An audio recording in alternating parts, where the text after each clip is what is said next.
శివరామ దీక్షితులు, నంబలూరు అప్పబ్రహ్మ, పరశురామ సీతారామ ప్రభు, వీళ్ళందరూ పూర్ణ బోధకులు ఉన్నారు.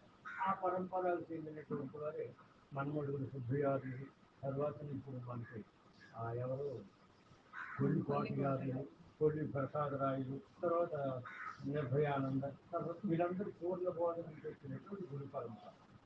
మొదట ద్వైతాద్వైతులు తెలిసిన తరువాతనే పూర్ణ బోధక అర్హత కలుగుతుంది.